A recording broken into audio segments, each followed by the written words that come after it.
ಅಂಬೇಡ್ಕರ್ ಅವರ ಸಂವಿಧಾನದ ಮೇಲೆ ನಡೆಯುವಂತ ಭಾರತ, ಈ ಪ್ರಬುದ್ಧ ಭಾರತವನ್ನ ಯಾರಿಗೂ ಕೆಡಿಸಲಿಕ್ಕಾಗುದಿಲ್ಲ. ಅದಕ್ಕೆ ನಾವು ಪ್ರಜಾಪ್ರಭುತ್ವ ತಳಹದಿಯೊಳಗ ಕೆಲಸಗಳನ್ನು ಮಾಡಬೇಕಾಗ್ತಿ. ಜನಪ್ರತಿನಿಧಿಗಳಿದ್ದವರು, ಎಲ್ಲ ಕಾರ್ಯಕರ್ತರಿದ್ದವರು. ಆ ನಿಟ್ಟಿನೊಳಗ ನಮ್ಮ ಕಾರ್ಯಕರ್ತರು, ಲಕ್ಷ್ಮಣ ಸವದಿ ಅವರ ಅಭಿಮಾನಿಗಳು ಇವತ್ತು ಅತ್ಯಂತ ಶಾಂತ ರೀತಿಯಿಂದ ಮತ್ತು ಶಿಸ್ತಬದ್ಧವಾಗಿ ಈ ಪ್ರಕರಣ ಕೊಟ್ಟೈತಿ, ಇದನ್ನು ರದ್ದುಪಡಿಸಲಿ ಸರ್ಕಾರಕ್ಕೆ ಒತ್ತಾಯಿಸುವ ಸಲುವಾಗಿ ಇವತ್ತೇನು ಕೂಡಿದೀವು.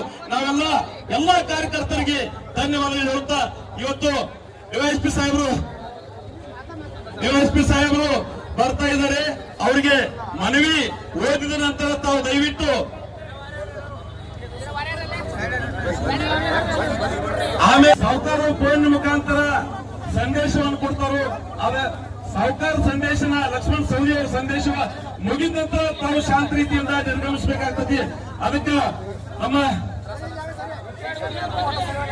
ಡಿವೈಎಸ್ಪಿ ಸಾಹೇಬರು ಇಲ್ಲಿ ಈಗಾಗಲೇ ಬಂದಿದ್ದಾರೆ. ಅವರಿಗೆ ಓದುತ್ತಾನ ಸನ್ಮಾನ್ಯ ಶ್ರೀ ಶಾಸಕರ ಅಭಿಮಾನ ಕ್ಷೇತ್ರದ ಶಾಸಕರಾದ ಸನ್ಮಾನ್ಯ ಶ್ರೀ ಲಕ್ಷ್ಮಣ ಸಂಗಪ್ಪ ಸವದಿ ಅವರ ಅಭಿಮಾನಿಗಳು ಹಾಗೂ ಕಾರ್ಯಕರ್ತರು ತಮ್ಮ ಮೂಲಕ ಕರ್ನಾಟಕ ಸರ್ಕಾರಕ್ಕೆ ಮನವಿ ಮಾಡಿಕೊಳ್ಳುವುದೇನೆಂದರೆ, ಸನ್ಮಾನ್ಯ ಲಕ್ಷ್ಮಣ ಸಂಗಪ್ಪ ಸವದಿ ಅವರು ಅಥಣಿ ಮತಕ್ಷೇತ್ರದಲ್ಲಿ 4 ಬಾರಿ ಶಾಸಕರಾಗಿ ಹಾಗೂ 2 ಬಾರಿ ಕರ್ನಾಟಕ ರಾಜ್ಯ ಸರ್ಕಾರದ ಸಚಿವರಾಗಿ ಮತ್ತು ಕರ್ನಾಟಕ ರಾಜ್ಯದ ಉಪಮುಖ್ಯಮಂತ್ರಿಗಳಾಗಿ ತಮ್ಮ ಜೀವನವನ್ನು ಸಂಪೂರ್ಣವಾಗಿ ಜನರ ಸೇವೆಗಾಗಿ ತಮ್ಮನ್ನು ತಾವು ತೊಡಗಿಸಿಕೊಂಡು ರೈತರ, ಬಡಜನರ, ಕೂಲಿ ಕಾರ್ಮಿಕರ ಹಾಗೂ ತುಳಿತಕ್ಕೊಳಗಾದವರ ಬದುಕಿಗೆ ದಾರಿದೀಪವಾಗಿ ನಿತ್ಯ ನಿರಂತರವಾಗಿ ಕೆಲಸ ಕಾರ್ಯಗಳನ್ನು ಮಾಡುವುದರ ಜೊತೆಗೆ ನೀರಾವರಿ, ಶಿಕ್ಷಣ ಹೀಗೆ ಹಲವಾರು ಅಭಿವೃದ್ಧಿ ಕಾರ್ಯಗಳನ್ನು ಮಾಡುತ್ತಾ ಅಥಣಿ ಮತಕ್ಷೇತ್ರದ ಹಾಗೂ ನಾಡಿನ ಅಭಿವೃದ್ಧಿಗೋಸ್ಕರ ತಮ್ಮ ಸೇವೆಯನ್ನು ಸಲ್ಲಿಸುತ್ತಾ ಬಂದಿದ್ದಾರೆ.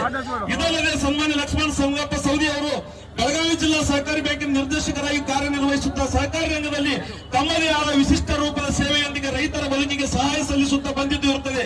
ಸನ್ಮಾನ್ಯ ಲಕ್ಷ್ಮಣ ಸಂಗಪ್ಪ ಸವದಿ ಅವರ ಈ ಎಲ್ಲ ಜನಪರ ಹಾಗೂ ಅಭಿವೃದ್ಧಿಯ ಕೆಲಸ ಕಾರ್ಯಗಳಿಂದ ಅಥಣಿ ಕ್ಷೇತ್ರದಲ್ಲಿ ಹಾಗೂ ಕರ್ನಾಟಕ ರಾಜ್ಯದಲ್ಲಿ ಅಪಾರವಾದ ರೈತರ, ಕೂಲಿ ಕಾರ್ಮಿಕ